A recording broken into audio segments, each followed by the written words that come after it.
Hello, welcome to Global Eye. I am Parikshit Luthra. With less than 10 days to go for the G20 Leaders Summit, discussions on the communique have entered the final phase. Russian President Vladimir Putin will not be there at the G20, and Chinese President Xi Jinping may not come either. The Chinese side may be represented by Chinese Premier Li Qiang. Remember, Russia and China have together opposed any condemnation of the Ukraine-Russia war, and this is what has been holding back consensus on the communique from the start of India's presidency. So how will the absence of Putin and Xi impact India's G20 summit, and what is the most important agenda for the Indian government? To discuss that and more, we're now joined by Ambassador Rahul Chhabra, former Secretary Economic Relations at the Ministry of External Affairs, and also Ambassador Neelam, former diplomat and director at the Gateway House. Thank you very much for joining us, Ambassador Chhabra and Ambassador Deo. Ambassador Chhabra, let me begin by asking you, how do you think the absence of Putin and Xi will impact working of the G20 Leaders Summit, the consensus across different sessions? Good evening, Parikshit. Thank you for having me on your show. Firstly, the absence will sort of affect the optics. It's not really going to affect the consensus, because the consensus building has been in position for the last several months, and we have sort of reached a consensus on virtually every aspect except the aspect that you mentioned. So except for that, there has been forward movement, progress and consensus achieved thanks to our efforts. The presence of the two leaders would have helped in terms of, firstly, the bilaterals. There would have been very important bilaterals with several countries. And, of course, the sort of camaraderie, the bonhomie, the personal chemistry, that's all built up during the retreat, the informal interactions, the pull-asides that happen during summits like this. But otherwise, the hard work, the grunt work of building up the consensus is sort of already being done in the background. It's virtually reached its final stages by diplomats and ministers that have been working over the last several months. And of course, we will get a chair summary, or we'll get an outcome document. We will not get a joint communique.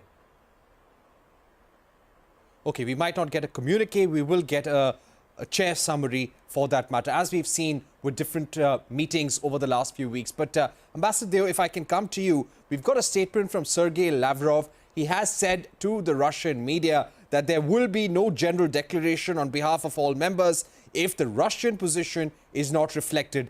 Basically, Russia has said that they will block the declaration if their view is not taken forward. How do you see this statement, and what kind of a role can Russia play? Well, I think it's quite clear he's making a statement about what has been happening throughout. We haven't had joint statements from the finance ministers or from the when the foreign ministers met. So basically, that's all that I would read into the statement. So there won't be a joint communique, but there will be the chairman's statement, and there will be all the important paragraphs reflecting agreements on all the issues that have been discussed for the past almost 1 year now, including such things as on finance, for instance, where we didn't have a joint statement, and the Russian and Chinese position is well known. I don't think there is much for them to reiterate at this point. So for the two presidents to stay away, it's a pity, and as my colleague says, there would have been important bilateral meetings for the Indian side, but also from their side with other heads of government. But perhaps they decided that they would have faced too much criticism to want to take it in their face, so to speak. Right. Ambassador Chhabra, returning to you, when it comes to the role of China, and Kristalina Georgieva, the IMF chief, had earlier said that China has to be on the table when it comes to crucial decisions impacting the global economy, including debt restructuring, multilateral development bank reform as well for the future. When Xi Jinping is not there, yes, most of the groundwork on the communique, on the declaration or the chair summary, that's already been done. But Do you think that China could throw a spanner in the works when it comes to a common framework on debt restructuring or, for that matter, on multilateral development bank reform or climate financing? The fact that he's there or not there is really not the issue, because delegations, when they debate, and these things happen all in the background, they happen prior to the leaders' meeting. So when a leaders' meeting actually take place, they aren't actually sorting out issues like this face to face. And when the delegations are there, they're getting their instructions, the guidance from the leaders. So the leaders are fully in the picture of how things are moving. So if this was not going to take place or things were not going to evolve, it's not because he's not there. So that's just to make one procedural sort of point clear. Otherwise, I think there has been sort of forward movement in the issues you've mentioned. It may not have moved enough. The needle has not probably moved enough in terms of climate financing, multilateral debt funding. But there has been movement on all these fronts. So we just wait and see how much exactly when we get out the final chair's summary when it comes out. Right. What would you be looking out for, Ambassador Deo? We will see at least 23 or 25 heads of state, heads of government there at the G20 from 8th to the 10th. What kind of atmosphere are we likely to see in the room? Do you expect the G7 to have its own meeting as well, Ambassador Deo? Yeah, I think that in most of these meetings now, the small groupings do have their own consultations and meetings. So yes, likely the G7 will have a separate meeting, since all their heads of government are going to be here. That will be quite important. But I think that is what happens in every G20 for the past couple of years. You know, in some ways, I think maybe, there are areas where the Chinese cannot obstruct. For instance, IMF restructuring.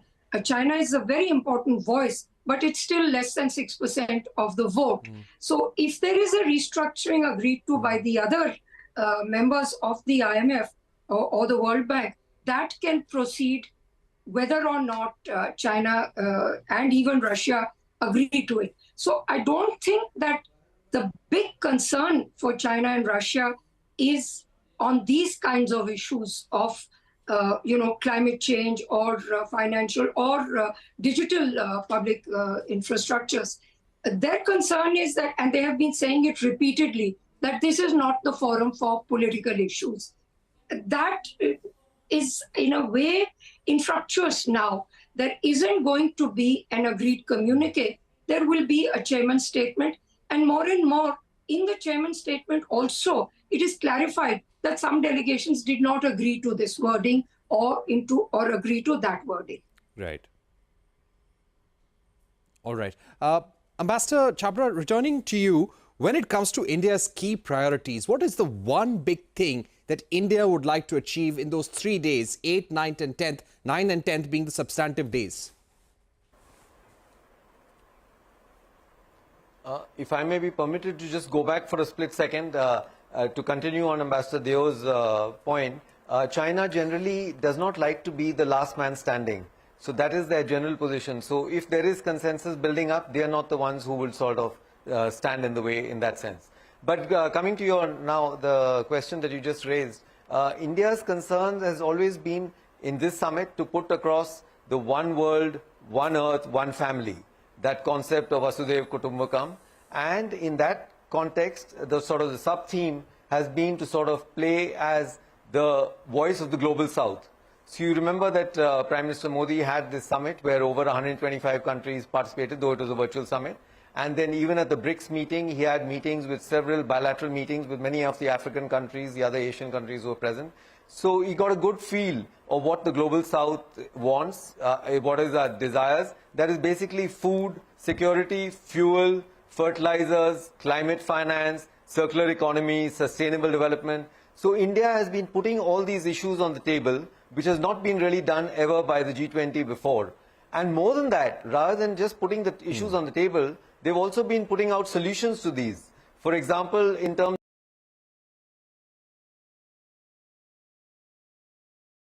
in terms of climate change, the solar initiatives that you've taken, in terms of climate financing, the different types of options that are available, carbon taxes, green bonds, catastrophe bonds, public-private partnerships. So you got to be able to raise money, raise funding on all these ways, but also raising awareness, continue to raise awareness in the COP about what the developed world has committed and has not delivered yet, the $100 billion annual. Invited.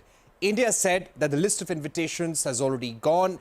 It's all done with. We did not invite Zelensky. But do you think the G7, when it meets at their own level, could consider some sort of intervention, some sort of representation from Zelensky, from Ukraine, at least at the G7 level, to show solidarity? The G7 has gone out of its way to commit itself to Ukraine. So I think they may do anything. I mean, all G7, European Union, NATO, all of these meetings now begin with declarations of undying fealty to Zelensky of Ukraine. I hope they won't do something that is disruptive and that takes away attention from all the things that have been agreed to and all the things that are actually in many ways more important, not only to the global south.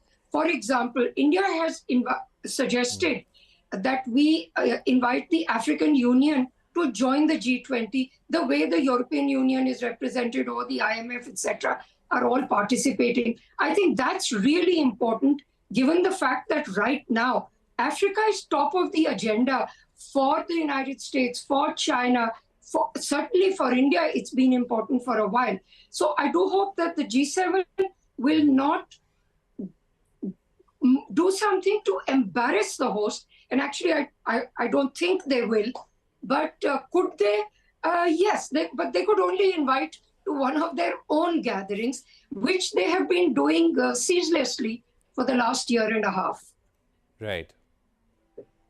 All right, Ambassador Deo, thank you so much for joining us. And I'd like to thank Ambassador Chhabra as well for joining us on this very interesting discussion, looking ahead to that mega G20 meeting that will take place in the national capital. Over 10,000 delegates expected, a huge challenge in terms of protocol, security and logistics for the Indian government. But they tell us they are prepared, 99%. We're going to take a short break on that note, but when we return, we will get you a conversation with Harshvardhan Shringla, the Chief Coordinator for India's G20 presidency, on the state of preparations, what to expect and India's core priorities.